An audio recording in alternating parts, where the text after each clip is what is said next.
O Senhor esteja convosco. Ele está no meio de nós. Proclamação do Evangelho de Jesus Cristo segundo Mateus. Glória a vós, Senhor. Naquele tempo, Pedro aproximou-se de Jesus e perguntou: Senhor, quantas vezes devo perdoar se meu irmão pecar contra mim? Até 7 vezes? Jesus respondeu: Não te digo até 7 vezes, mas até 70 vezes 7. Porque o reino dos céus é como um rei que resolveu acertar as contas com seus empregados. Quando começou o acerto, trouxeram-lhe um que lhe devia uma enorme fortuna.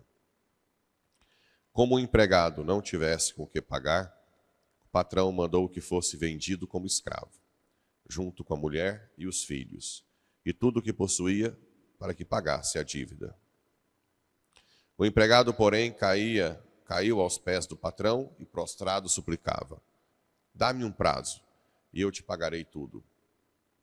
Diante disso, o patrão teve compaixão, soltou o empregado e perdoou-lhe a dívida. Ao sair dali, aquele empregado encontrou um dos seus companheiros que lhe devia apenas 100 moedas. Ele o agarrou e começou a sufocá-lo, dizendo: Paga o que me deves. O companheiro, caindo aos seus pés, suplicava: Dá-me um prazo, eu te pagarei. Mas o empregado não quis saber disso. Saiu e mandou jogá-lo na prisão, até que pagasse o que devia. Vendo o que havia acontecido, os outros empregados ficaram muito tristes. Procuraram o patrão e lhe contaram tudo.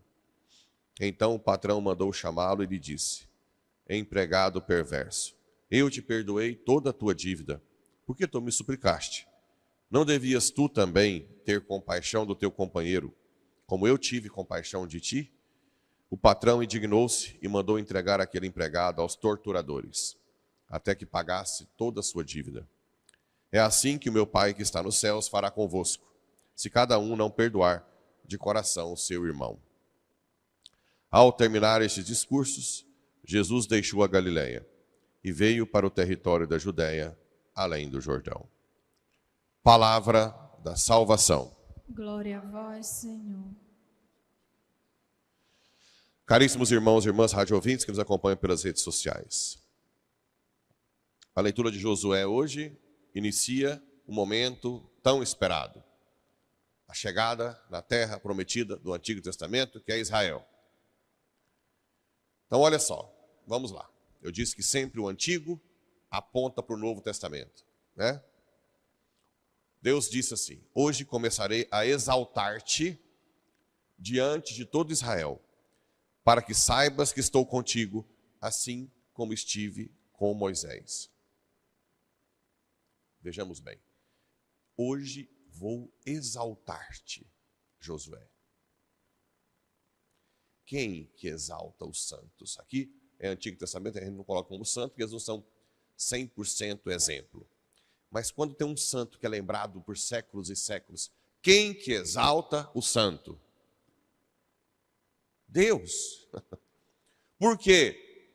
Porque se você deixa que o Espírito Santo haja na sua vida, e você se torna um santo, quando Deus te exalta, você glorifica quem? Quem te exaltou. Óbvio.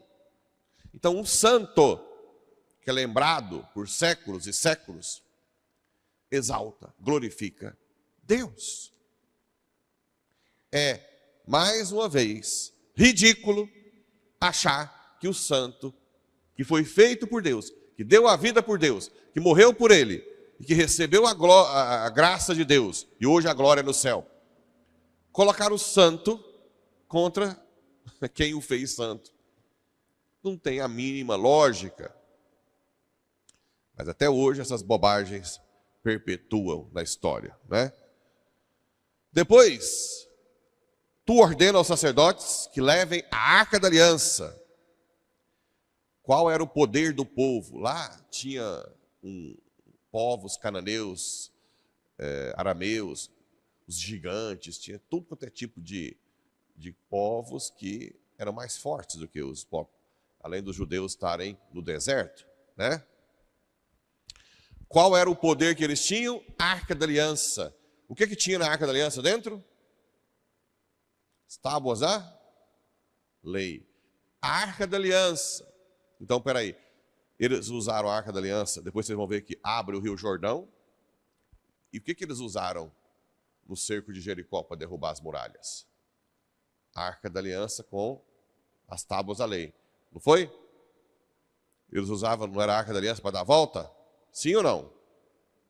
Depois vocês vão ver em Josué, lá 6. Ora, a Arca da Aliança é prefiguração de quem? Maria. E as tábuas da lei? Jesus. Então hoje, quais são as duas armas que se equivalem à Arca da Aliança e às tábuas da lei? Rosário, Eucaristia. Por isso que o Papa João Paulo II, nos últimos anos lá, fez duas encíclicas fortes. Rosário Virgenes Maria, Rosário da Virgem Maria e De Ecclesiae Eucaristia, né? Sobre a Eucaristia. Então hoje, para enfrentar os nossos inimigos grandões, quem são nossos inimigos grandões hoje? Os cananeus? Os arameus? Quem? Quem? O pecado, sim. Mas o pecado não é... O pecado é uma luta nossa aqui, mas se for para pensar em inimigos vivos, quem são? Os demônios. Satanás. É Satanás que não quer. Gente, é porque a sociedade está tão fora, tão distante da verdade, que o povo hoje vive sem pensar que tem que combater Satanás. E Satanás entra em todos os âmbitos. Ontem, no velório, que eu estava saindo, tinha um lá de São João que estava aí não ia, voltou aí, parou. Aí eu disse, mas vai para o inferno mesmo. Vai para o fogo do inferno mesmo, não quer saber de Deus mesmo. Aí ela disse, enquanto uns rezam, outros têm que trabalhar, padre. Desde quando? No domingo, 1h30 é grande coisa. Né? Então você vai trabalhar? Trabalha. Porque depois, não sei nem se você vai gritar tanto. Eu não sei se você vai ter tempo para você fazer algum trabalho, não. Além das gritarias, desespero, choro, ardor, fogo, para sempre.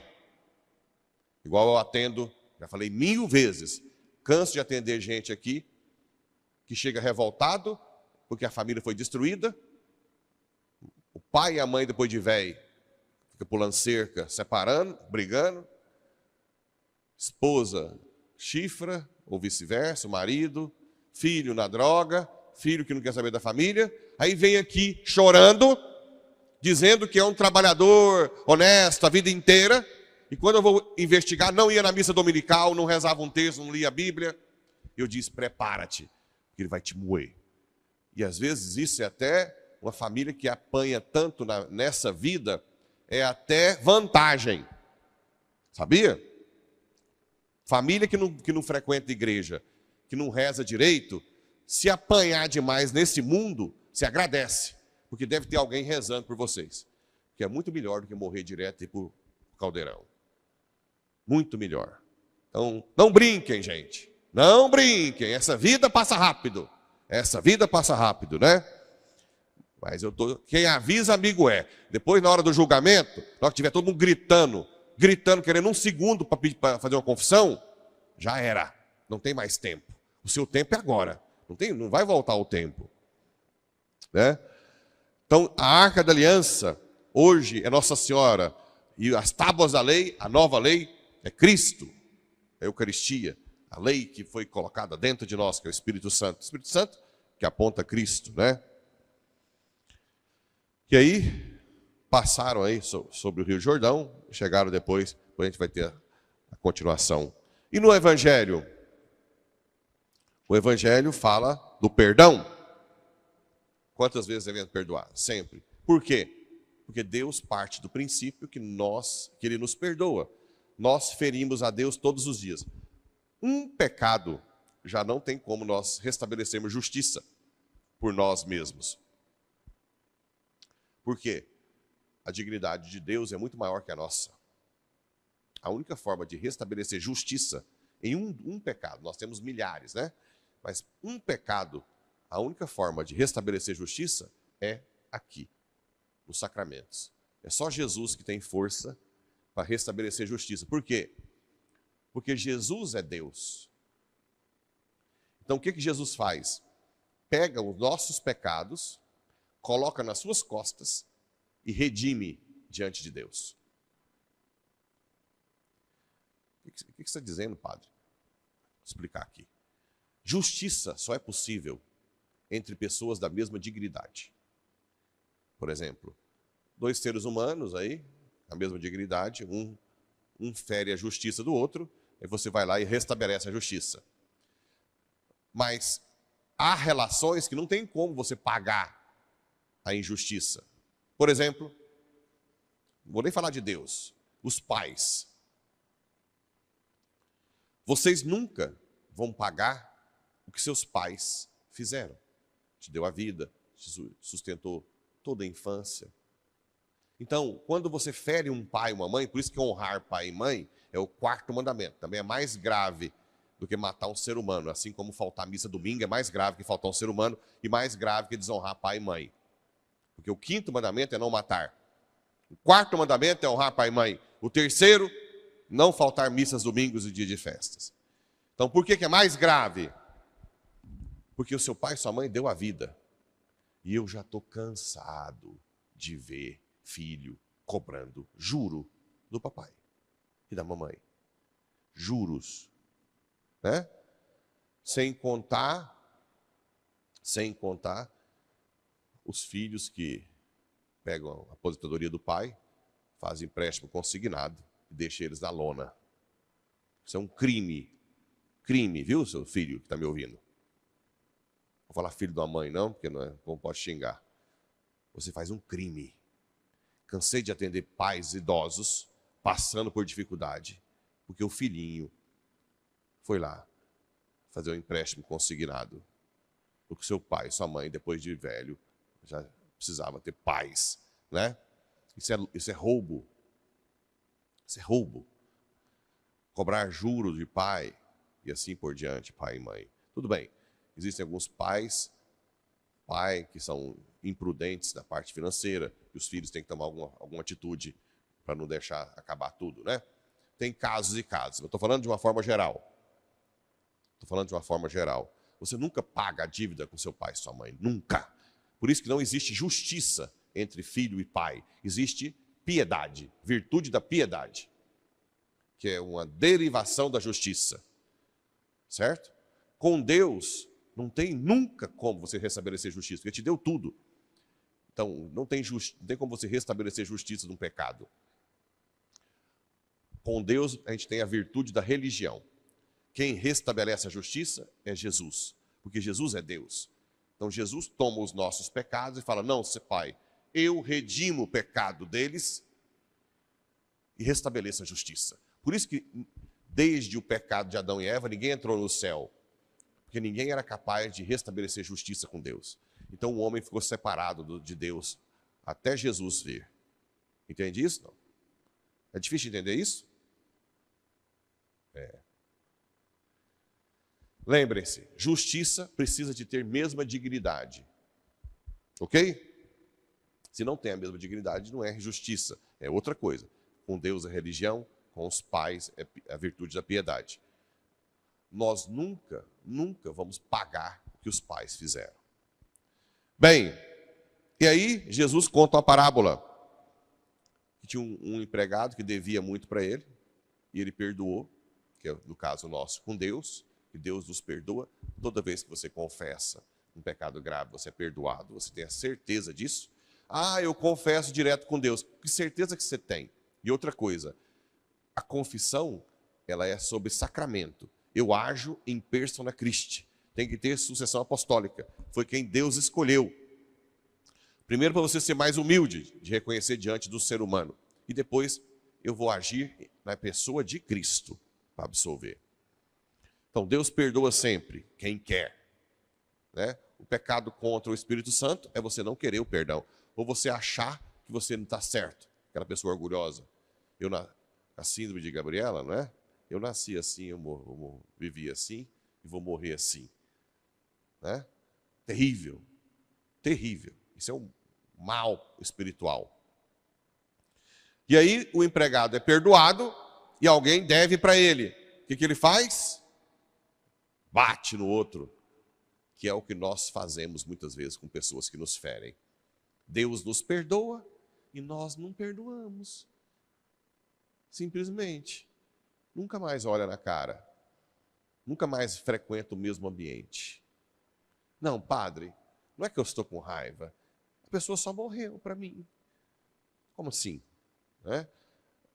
Você não é obrigado a conviver o tempo inteiro com a pessoa, mas você é obrigado a tirar esse rancor do seu coração. Como é que você sabe que você tirou? Primeiro, como você faz para tirar? Gente, eu já estou falando desde quando eu cheguei. Você não presta, não é verdade? Então não queira você perdoar. Ninguém presta por si só.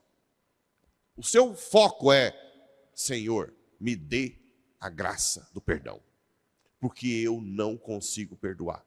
Eu não presto. Eu não sou como o Senhor. Eu sou péssimo. Só o Senhor pode me dar essa graça. Entende?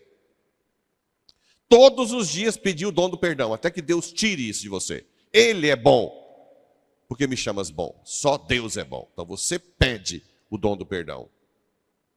E depois, quando a pessoa que você perdoou, que Deus te deu a graça, ficar perto de você, você vai cumprimentar normal, não vai sentir nenhuma raiva, nenhum rancor, nenhum ranço interior.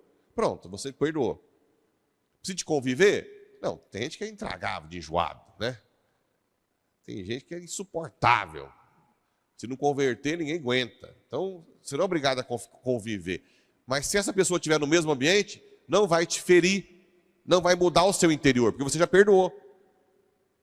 E você ainda vai rezar por ela. Também é um dom de Deus. Além de Deus te dar o dom do perdão, Ele vai te dar o dom do amor. Tudo vem dele. Então, por isso que não tem jeito na hora da morte, quando você for condenado porque você não perdoou, né?